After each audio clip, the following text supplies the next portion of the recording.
Hello दोस्तों, कैसे हैं आप सब। होप कि आप सब ठीक होंगे। सो दोस्तों, मैं आपको बताना चाहूँगी मन्नत में आने वाला है बड़ा ट्विस्ट। आपको देखने के लिए मिलेगा कि मन्नत और विक्रांत की ज़िंदगी में ड्रामा ख़त्म ही नहीं होता है। जी हाँ दोस्तों, क्योंकि आप भी ये बात जानते हैं, कुछ ना कुछ होता ही रहता है मन्नत। अब आप देखने वाले हैं कि घर में आपको पता है कि पूजा रखी गई है या कोई भी फ्रिक्शन हो, तीज त्यौहार और ड्रामा तो ख़त्म होता ही नहीं। अभी देखिए कि बर्थडे पार्टी चल रही है यहाँ पर विक्रांत की। सभी ने इस बर्थडे पार्टी की तैयारी एकदम मस्ती वाली की है। अब बर्थडे तो विक्रांत का है, लेकिन हमें लग रहा है कि कहीं मन्नत आपका जन्मदिन तो नहीं है ना, क्योंकि आज आप भी कहाँ कहर ढा रही हैं। तो अब मन्नत ने अपने हाथों से बनाया है केक। जैसे ही केक काटने की बारी आई, नीतू आ गई और उसने अपना ड्रामा शुरू कर दिया। नीतू का कहना है कि मेरे बेटे का जन्मदिन है तो वह खीर मेरे हाथों से ही खाएगा। यहाँ आप देखने वाले हैं कि ये दोनों पूजा के लिए बैठे हैं। यहाँ पर आप एकदम देखेंगे जैसे उन्होंने अग्नि में घी डाला है, उसके बाद एकदम से धमाका होता है, मतलब आग में।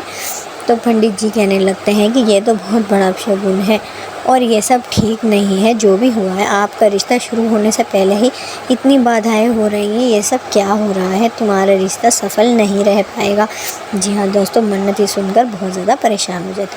फिर वहीं बर्थडे की बात करें तो मैंने आपको बताया था, जब नीतू कहने लगती है खीर मेरे हाथों से ही खाएगा मेरा बेटा, सबसे पहले मेरे हाथ की बनी है। अब नीतू जी, इससे क्या ही फ़र्क पड़ता है। आप तो हमेशा से कहती हैं ना कि आपके लिए सबसे ज़्यादा ज़रूरी है अपने बेटे की खुशी, तो उसकी खुशी में आपको खुश होना चाहिए, जैसा कि एक माँ चाहती है और होना भी चाहिए। अब देखिए, इधर आप खीर लेकर आइए और उधर हो गया है ना। आप देखिए सी, आप बात देखिए, आप देखेंगे आने वाले एपिसोड में कि तो जैसे ही मैं खीर खिलाने जाती हूँ, मतलब नीतू जब खीर खिलाने जाती है, वो कुछ तो वेटर को पैर अड़ा देता है और वेटर मेरे से टकराता है और खीर गिर जाती है। और विक्रांत तो वैसे ही गुस्से में है और वहाँ से चला जाता है कि मैं क्लीन करने जा रही हूँ। तो काफ़ी कुछ चीज़ें हुई एक ही सीन में। जी हाँ दोस्तों, बहुत कुछ हो रहा है। और उधर ही अब इंस्पेक्टर धैर्य, आप तो पुलिस इंस्पेक्टर हैं ना, लेकिन इस ड्रामे में आप भी शामिल हो गए हैं। हम जानते हैं कि आप नीतू का पर्दाफाश करना चाहते हैं। नीतू वही है जो बचपन में आपके भाई को चुरा कर भागी थी। अब सोचिए, जिस दिन इस बात का खुलासा होगा उस दिन क्या होगा।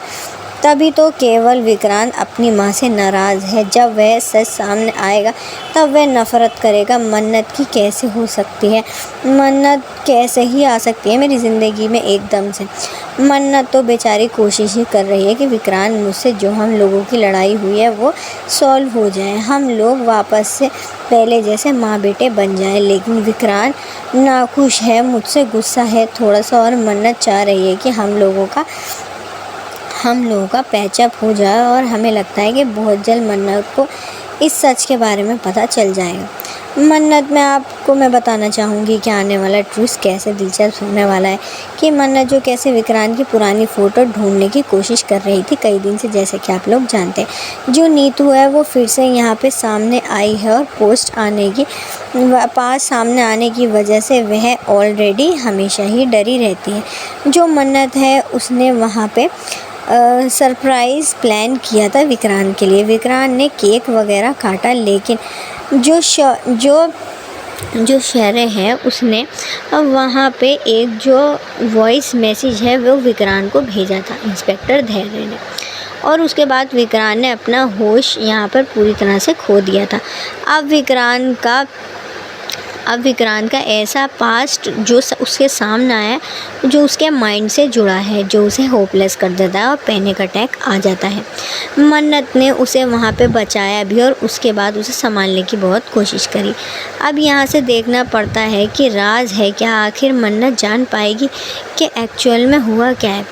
आप मुझे दोस्तों बताएं कि आपको ये कैसा, आप क्या सोचते हैं इसके बारे में, क्योंकि अभी तक तो मन्नत में आप यही देखेंगे कि विक्रांत को पड़ता है बड़ा पैनिक अटैक और बहुत ज़्यादा मन्नत परेशान हो जाती है, क्योंकि विक्रांत होश खो बैठता है। क्योंकि जब वो वॉइस मैसेज पढ़ता है तो उसमें एक वॉइस होती है जिसमें उसको अमन नाम से बुलाया जाता है और उसको अपनी माँ की याद आती है और वो रोकर एकदम चीख जाता है। यहाँ पे इंस्पेक्टर धैर्य को बुरा लग रहा है और वो दिल ही दिल में बोल रहा है कि भाई मुझे माफ़ कर दो, मैंने ये सब सच्चाई सामने लाई और तुम्हारी इस हालत का पूरा मैं ज़िम्मेदार हूँ। लेकिन वो चाहता है कि उसकी असलियत सामने आए। यहाँ पर आप देखेंगे मन्नत विक्रांत को संभालती हुई नज़र आएगी। जी हाँ दोस्तों, मन्नत यहाँ पूरी तरीके से विक्रांत को संभाल रही है। विक्रांत का तो बहुत ही बुरा हाल है दोस्तों। इस वक्त सिर्फ वो उसे सॉफ्ट करने की ज़रूरत है और वो उसकी मन्नत है। मन्नत उसे बहुत समझाती है कि तुम मेरी दुनिया हो, मैं तुम्हारे साथ हूँ, तुम्हारी सेफ साइड हूँ, तुम्हें बिल्कुल भी फिक्र करने की ज़रूरत नहीं है विक्रांत, तुम्हें टेंशन लेने की ज़रूरत नहीं, जब तक मैं ज़िंदा हूँ तुम्हारे साथ तुम्हें कुछ नहीं होने दूँगी। जी हाँ दोस्तों, क्योंकि इतने सारे कुछ ना कुछ होने के बाद मन्नत विक्रांत के साथ ही है। अब आगे देखेंगे मल्ला तो पीछे हटने वाली है नहीं, वो हर तरीके से मन्नत का बुरा करना चाहती है। जैसे उस दिन वो किचन का कांड हुआ, उसके बाद फिर अग्नि में, और अब गाड़ी से, और अब आने वाले एपिसोड में देखेंगे कि गाड़ी से एक्सीडेंट होगा विक्रांत का और मन्नत का तो रोते बुरा हाल ही हो जाएगा दोस्तों। जी हाँ, आप आने वाले ट्रैक में देखने वाले हैं ये सारी चीज़ें दोस्तों।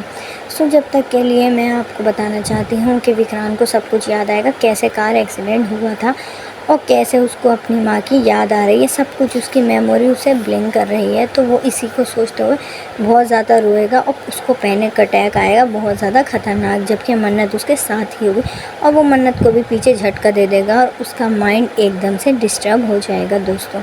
सो आगे आने वाली अपडेट के लिए मेरे चैनल को सब्सक्राइब कर लें दोस्तों। मैं आपको ऐसी ही लेटेस्ट अपडेट देती रहूँगी और इंस्पेक्टर धैर्य भी अपनी ही ड्यूटी पूरी कर रहे हैं दोस्तों। जैसा कि आप जानते हैं वो चाहते ही नहीं हैं कि किसी को भी ठेस पहुँचे, बस वो ये जानना चाहते हैं कि जो इसकी माँ है उसने बच्चा चोरी किया था और सबके सामने उसकी हकीकत लाना चाहते हैं और कुछ नहीं। सो गाइज़, मुझे कमेंट में बताइएगा कि मन्नत के लिए आपकी क्या क्या राय है, आप क्या कहना चाहते हैं आने वाले इस ट्रैक के बारे में।